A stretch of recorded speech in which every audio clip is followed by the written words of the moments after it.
Like comment subscribe करने के लिए थैंक यू। आज हम कंटिन्यू कर रहे हैं क्लास 9 चैप्टर 1 एक्सरसाइज 1.1। जो हमारा फर्स्ट क्वेश्चन है एक्सरसाइज 1.1 वो क्या है आपका, इज जीरो और रैशनल नंबर। सबसे पहले रैशनल नंबर जो थे, रैशनल नंबर को रिवाइज कर लेते हैं कि वो इंटीजर p और q जिसको हम क्या लिख सकते हैं, p by q की फॉर्म में लिख सकते हैं, और q जो है आपका कभी भी जीरो नहीं हो सकता। Can you right it in the form of p by q?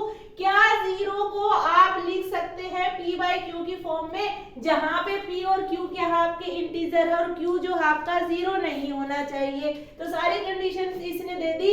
तो जीरो जो है क्या वो रैशनल नंबर है?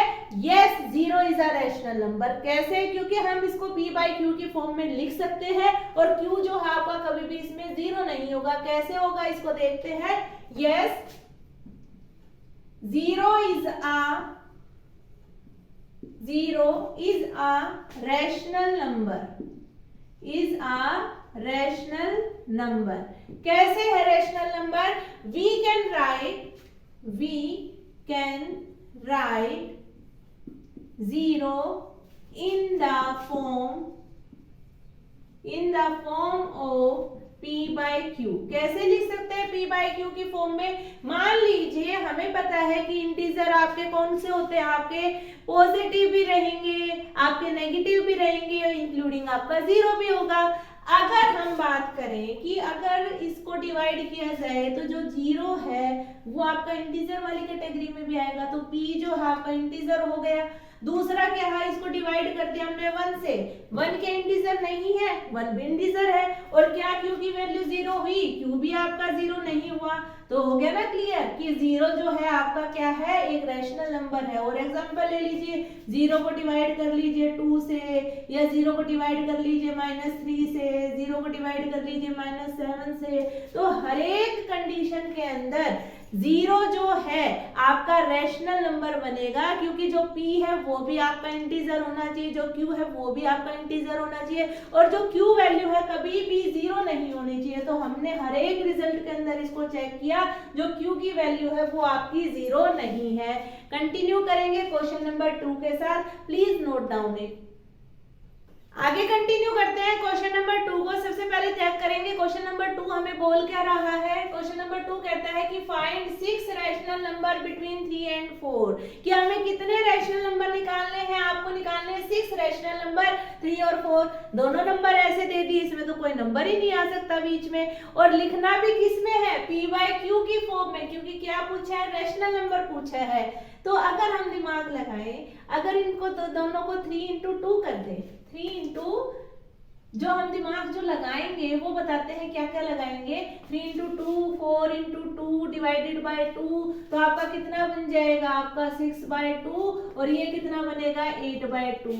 जो हम ये सोचेंगे बिल्कुल गलत सोचेंगे, क्योंकि इसमें भी आपका एक ही नंबर आएगा। अगर आप बात करें नेक्स्ट, 3 into 3 by 3 कितना बनेगा? 9 by 3, और ये कितना बनेगा? 4 into 3 by 3 कितना बनेगा? 12 by 3। तो कितना? 10, 11, दो ही नंबर आपके मिले। तो ये वाला कंसेप्ट भी आपका गलत गया।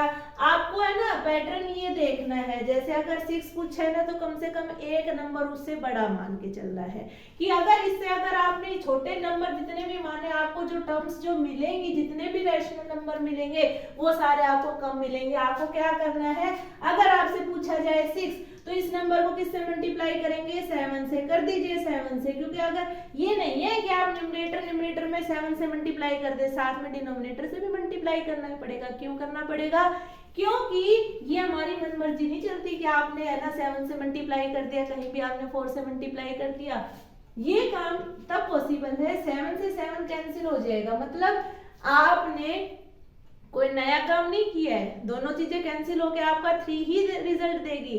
लेकिन हमने अपनी रिक्वायरमेंट कंप्लीट करने के लिए 6 रैशनल नंबर निकालने के लिए इसको किससे मल्टीप्लाई कर दिया? 7 से मल्टीप्लाई कर दिया। तो ये नंबर आपका निकल के आ जाएगा 21 by 7। अगला क्या है आपका? 4 into 7 डिवाइडेड बाय 7, 7 4 जा आपका 28 by 7। क्या अब इनके बीच में 6 रैशनल नंबर हमें मिल सकते हैं? चेक करते हैं। काउंट करेंगे, ठीक है। तो आपके 6 रैशनल नंबर इसके बीच के हम निकालेंगे कि कौन कौन से बनेंगे। 22/7, 23/7, 24/7, 25/7, आपका 26/7 और 27/7। काउंट कर लीजिए 1 2 3 4 5 6। और कितना रैशनल नंबर पूछे गए थे हमारे से? 6 रैशनल नंबर पूछे गए थे। तो 6 अगर पूछे जाए तो कम से कम एक नंबर बढ़ा के उसको क्या कर लीजिए, दोनों तरफ क्या करिए, मल्टीप्लाई करिए, न्यूमरेटर में भी और आपका डिनोमिनेटर में भी, तो ही आपका रैशनल नंबर इसके अंदर मिलेगा। तो सेकंड क्वेश्चन यहाँ हमारा कंप्लीट होता है। नोट कर लीजिए, कंटिन्यू करेंगे क्वेश्चन नंबर 3 के साथ। आगे कंटिन्यू करते हैं क्वेश्चन नंबर 3 को। क्वेश्चन नंबर 3 हमें क्या कहता है, पहले ध्यान से क्वेश्चन को समझते हैं। Find 5 rational numbers between 3/5 and 4/5। आपको कितने रैशनल नंबर निकालने हैं? 5 रैशनल नंबर निकालने के लिए हमें किससे मल्टीप्लाई करना पड़ेगा?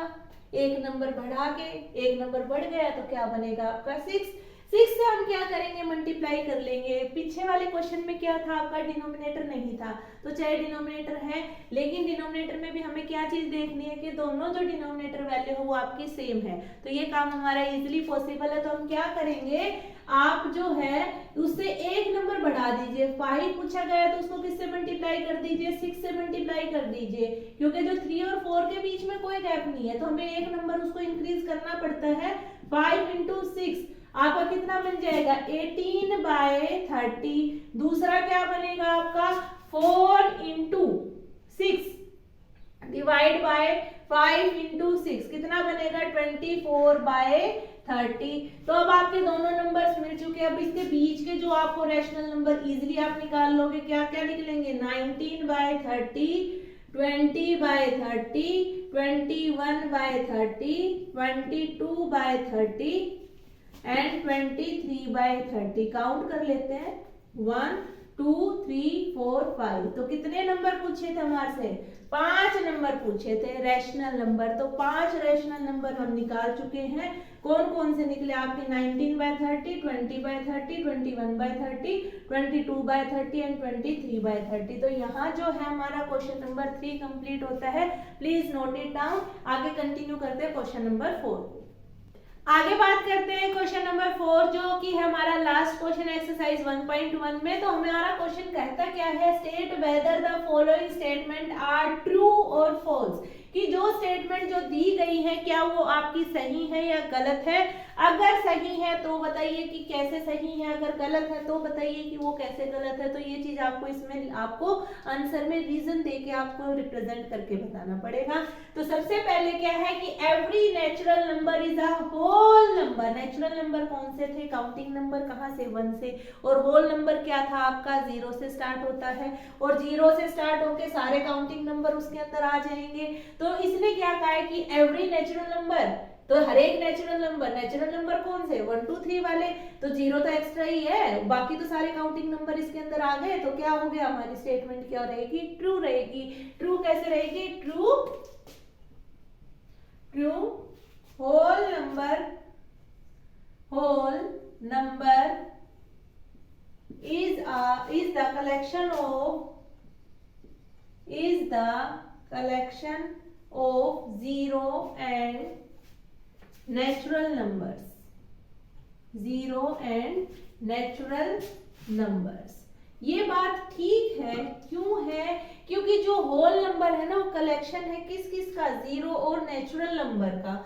अब बात करते हैं कि every integer is a whole number. हर एक इंटीजर क्या है आपका? होल नंबर है। अब इंटीजर में बात आपकी आती है कि पॉजिटिव भी होते हैं, 0 भी होता है, नेगेटिव भी होता है, लेकिन होल नंबर में नेगेटिव नहीं होता। तो हर एक इंटीजर जो है आपका होल नंबर हो ये तो बात जरूरी नहीं है। तो ये क्या हो जाएगा? फॉल्स हो जाएगा। क्यों हो जाएगा false? Negative integers are not whole number. तो आपका negative integers are not whole numbers. क्योंकि वो आपके जो नेगेटिव इंटीजर्स हैं वो आपके होल नंबर्स नहीं हो सकते। अब बात करते हैं थर्ड पार्ट की कि every rational number is a whole number, कि हर एक रैशनल नंबर आपका होल नंबर बनेगा, नहीं बन सकता भाई। आपकी कंडीशंस होती हैं, कंडीशन हम आगे आपके बताएंगे, terminating, non terminating, repeating, non repeating. तो होल नंबर तो ये आएगा ना आपका जीरो और जितने भी पॉजिटिव नंबर है। मान लीजिए कोई फ्रैक्शन आपकी इस फॉर्म में दे दी जाए कि जो उसका रिजल्ट है वो आपका होल नंबर ना बने, तो ये तो कंडीशन आपकी कंपलसरी नहीं है कि हर एक रैशनल नंबर ही क्या बने, आपका होल नंबर बने। तो ये स्टेटमेंट भी क्या हो जाएगी आपकी, फॉल्स हो जाएगी। फॉल्स रैशनल नंबर्स, जैसे कि आप मान लीजिए 4/5 हो गया, कि एक नंबर आपने रैशनल नंबर मान लिया 4/5, तो ये कंप्लीट आपका होल नंबर नहीं है, इज नॉट होल नंबर। तो ये आपका कंप्लीट होल नंबर आपका नहीं देता। तो ये वाली बात भी क्या हो गई आपकी, फॉल्स हो गई, क्योंकि हमें सबसे पहले जो आपका इंट्रो जो दिया था ना नंबर सिस्टम के लिए कि आपका नेचुरल नंबर कौन सा होता है, काउंटिंग नंबर, होल नंबर क्या थे आपके जो जीरो से स्टार्ट हो जाए, इंटीजर्स क्या थे, जो इंटीजर्स आपके पॉजिटिव, नेगेटिव और आपका क्या जीरो। अगर हम बात करें रैशनल नंबर की, इंटीजर p/q की फॉर्म में लिखे जाकर q जो आपका कभी भी जीरो नहीं होगा, इरेशनल नंबर कौन से होंगे जो p/q की फॉर्म में ना लिखे जाए। तो यही सब जो है आपका, ये सारी टर्म्स इस चैप्टर के अंदर आपको क्लियर रहनी चाहिए। आगे कंटिन्यू करेंगे 1.2 के इंट्रो के साथ। Thank you class.